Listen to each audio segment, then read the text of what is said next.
Hi, I'm John Bybee from Southeastern Community College. I teach ceramics, and I'm going to talk to you about the transformation of clay from a wet state to a bone dry state to a bisque fire.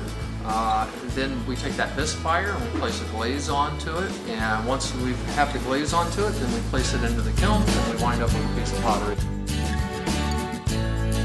In order to have a nicely thrown piece of pottery, what we need is a very consistent piece of clay.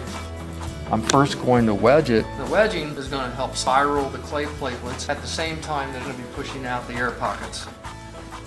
And then I'm going to start to throw it into thin layers. Now these thin layers will allow the clay A to mix. It's going to help make the clay a lot more consistent in terms of its moisture content. And then what I'll do is I'll wedge the clay down and then cut it in half in order to see if we have air pockets.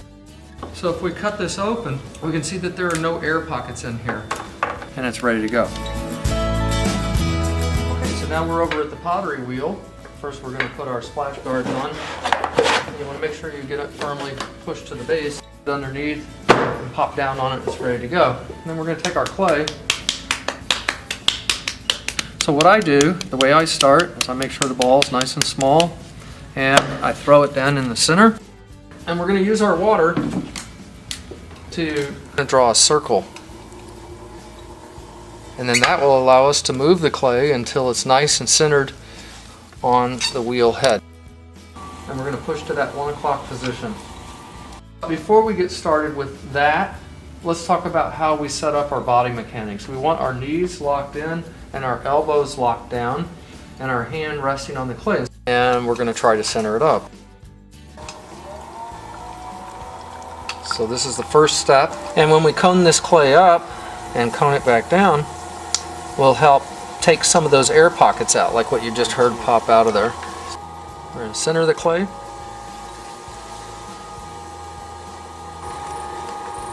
We're going to start to throw the piece. So I'm going to take my right thumb and go over my left thumb.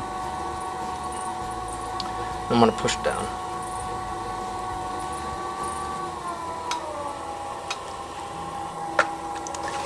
Then I'm going to take my 2 fingers on my left hand, place them on the inside. You can throw with your fingers or with your knuckle. And when I say throw, I'm actually talking about lifting.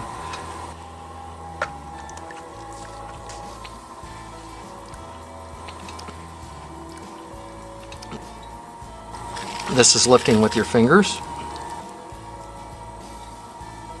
I also like to come in and manipulate my cups. I like drinking coffee, so I like them to have a little bit of shape to them. And now it's just going to be a matter of adding a handle to that piece.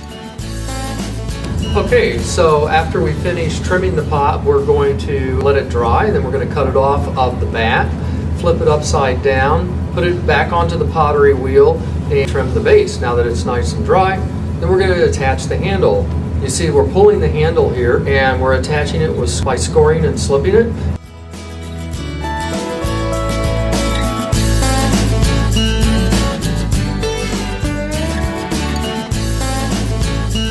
What we're going to do is we're going to glaze this piece of pottery, and we're going to pour to the inside first with the red iron, and then I'm going to slowly pour it out, covering the rim as I go,